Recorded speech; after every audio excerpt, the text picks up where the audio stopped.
ไอ้หนูตัวน้อยอีก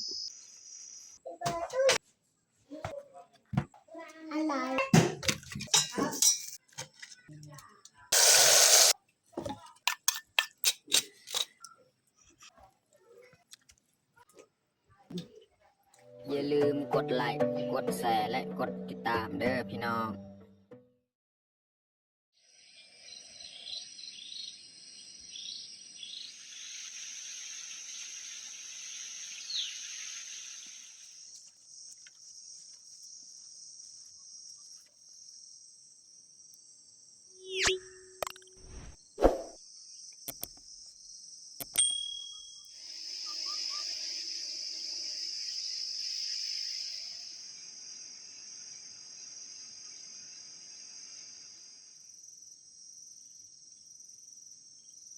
ครับสบายดีแล้วก็สวัสดีเบิร์ดสู่ครูทุกคนเนาะยินดีต้อนรับเขาสู่ซองบ่าวยืงแล้วก็มื้อนี้ก็บ่ได้เข้าให้เอาสิพาน้องมุกดาเข้าสวนแล้วก็สิไปยามกับดักที่เฮาใส่ไว้มื้อนั้นแหละเฮาสิลองไปยามเบิ่งเนาะว่าสิมานหรือบ่เนาะแล้วก็หลังจากเฮายามกับดักแล้วเฮาก็สิไปหาพืชผักตามห้วยเนาะไปเบิ่งปีกล้วยปลาบอมีหรือบอเนาะแถวหันครับสิไปซอกเบิงเนาะหลังจากเขาหาแล้วเขาก็กลับบ้านมาเห็ดกินเห็ดยากอยู่บ้านตามเดิมตามเคยแหละโอเคมีแต่ทุกคนติดตามเบิงติดตามชมกับพวกเฮาได้ยาวๆเลยตอนนี้เขาก็เข้าป่าแล้วเขาก็ลงไปซอกเบิงปีกล้วยปลาเนาะเพราะว่ากับดักที่เขาใส่อยู่พุ่นนี่มันใกล้ๆบ้านก็เลยตัวนี้เขาไปหาก่อนเมียว่าไปหาเก็บหาเบิ่งอันนี้ก่อนเนาะแล้วจึงกลับมายำกับดักจังนะ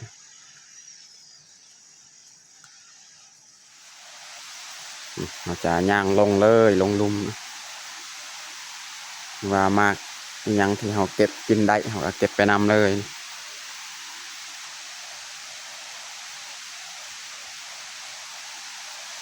มันเป็นปลาดงดิบแถวนี้ต้นลาย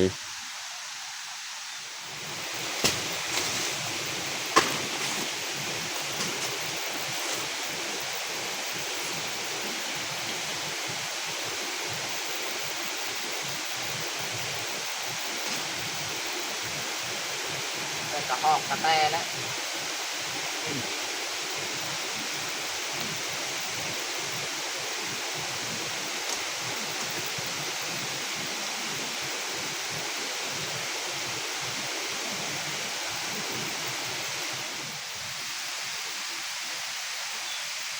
ถ้าว่าสังเกตเบิ่งมีน้ำเมือกออกแบบนี้นี่หวานมักเดือแบบนี้นี่5 หน่วยน้องนี่เก็บเรียบร้อยไปเลยครับสีงัดใส่กระทะเลย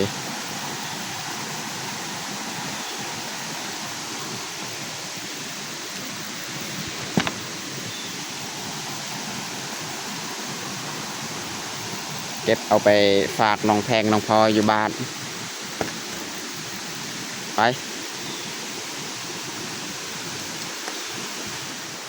เราจะขึ้นมาตัดเอาปูเปิดปลาเนี่ย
เขาสิเอายวก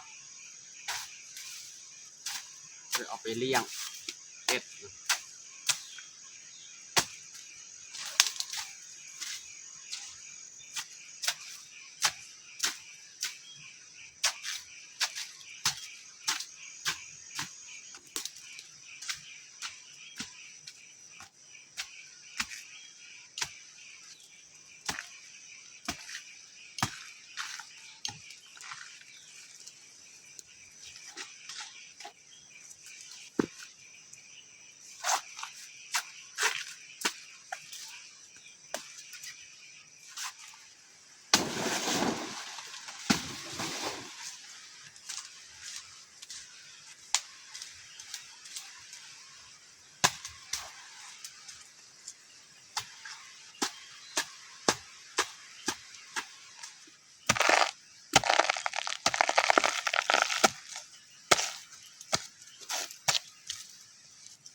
อันนี้เขาจะเอายวกของเฮานี่ยัดเอาตัดครึ่งที่มันจึงบ่ยาวตัดครึ่งเลยเนาะมันจึงบ่เลือกกระพา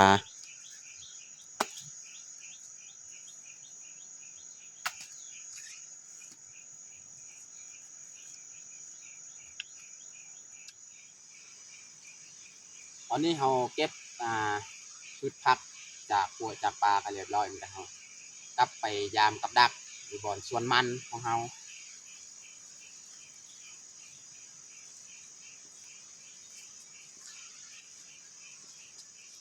ตอนนี้เรากามาฮอดสวนหมักนัดของเราหมักนัดก็ยังอยู่ยังบ่ทันสุกเขาไม่ได้เก็บแต่เราสิขึ้นไปยามกับดักเลยขึ้นเทิงเลยเนาะนี่พี่น้องหนูตัวน้อยอีกมันถึกเนาะคือว่าหนูใหญ่ถึกเนี่ยเอาไปเอามานี่หนูตัวน้อยอีก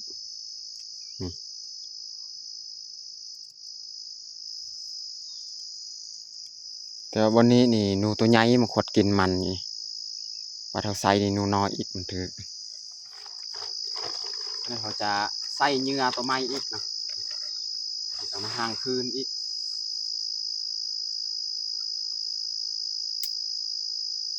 คือว่าหนูตัวใหญ่มันถึกเดี๋ยวเขาไปยามต่ออีก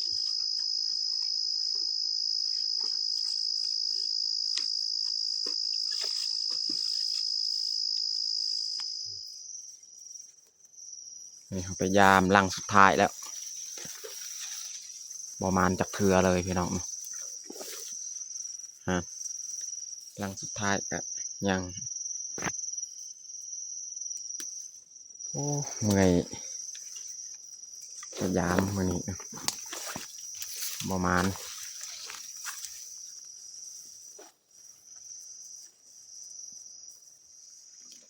ตอนนี้ก็เรียบร้อยไปยามกับดักนะพี่น้องเนาะประมาณมือนี้ไปยามแต่เขาก็สีเกียมกับบาทเนาะฝนก็เริ่มมาแล้วฝนฟอยสีย่างกับบ้านเลยเอาสีย่างกับบ้านเลย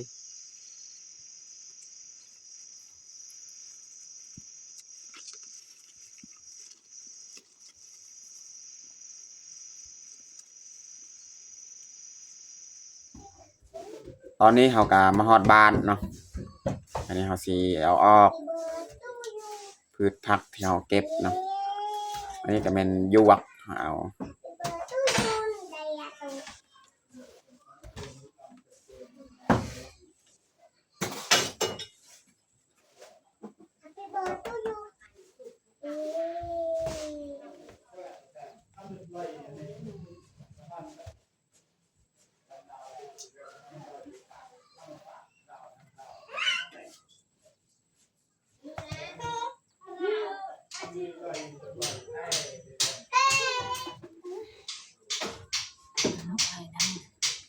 อันนี้น้องมุกดาจะปาดมักเดือให้เด็กๆกินมักเดือนี่หวานพี่น้องเนาะหอมกินหวาน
อันนี้เขาจะเผา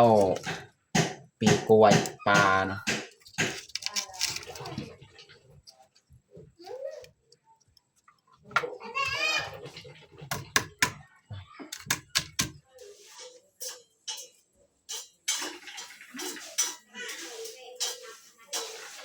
เอาสิคั่วมะพริกพี่น้องนะคั่วมะพริกแล้วก็เผาปีกล้วยปลาเนาะสีตั้มแก้วนี่ของมะพริก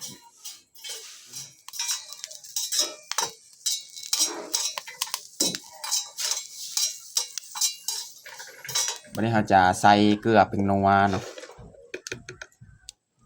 ใส่แจวของเรา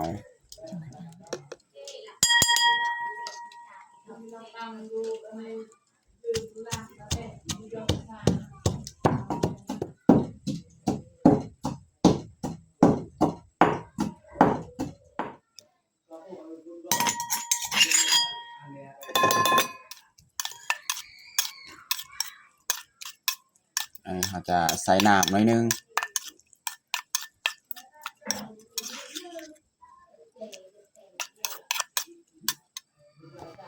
ซอยกระเทียม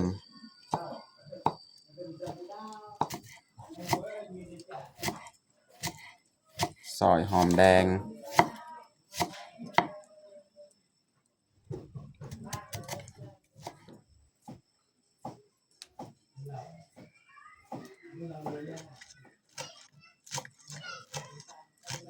ซอยหอมบัวตอนนี้เราซอยเครื่องหอมไม่ยังก็เรียบร้อยแต่เราจะเอาไข่ของเรานี่มาเคาะเลย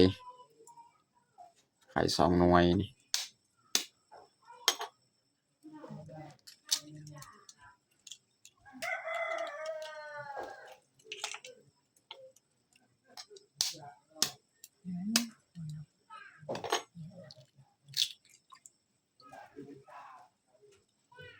แล้วเราก็มาปรุงเครื่องปรุงของเราเลยเนาะกระเทียมหอมแดงแล้วก็หอมบัวใส่เกลือผงนัว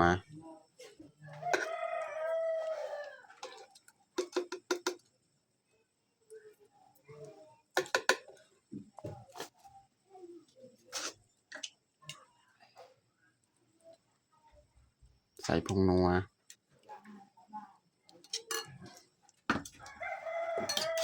แล้วเราก็มาผสม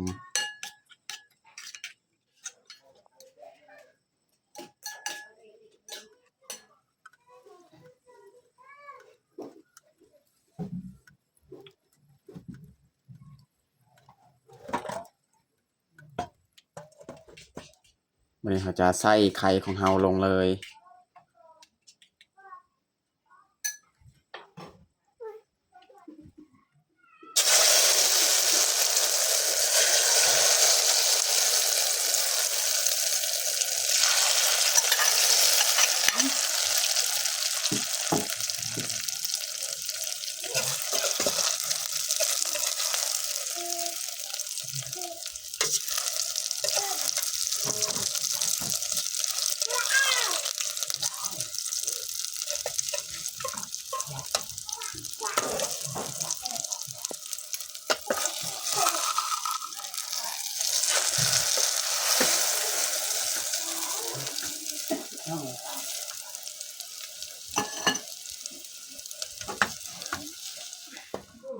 ตอนนี้ก็น่าจะสุกแล้ว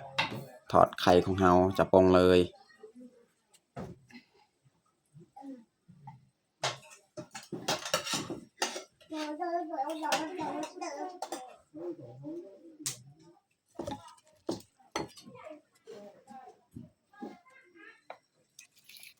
อันนี้เขาจะปรุงเลยเนาะ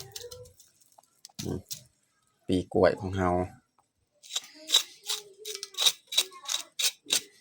อันนี้เขาจะขูดออกตัวมันไหม้เนาะ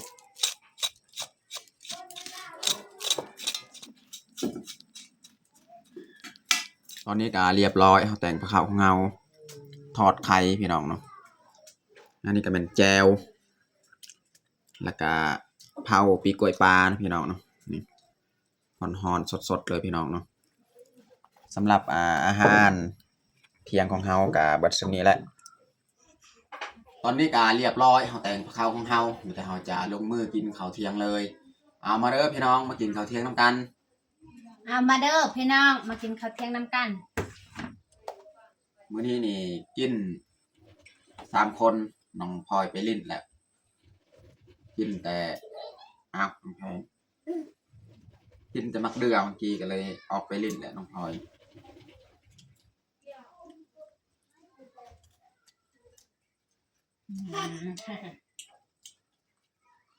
มื้อเอา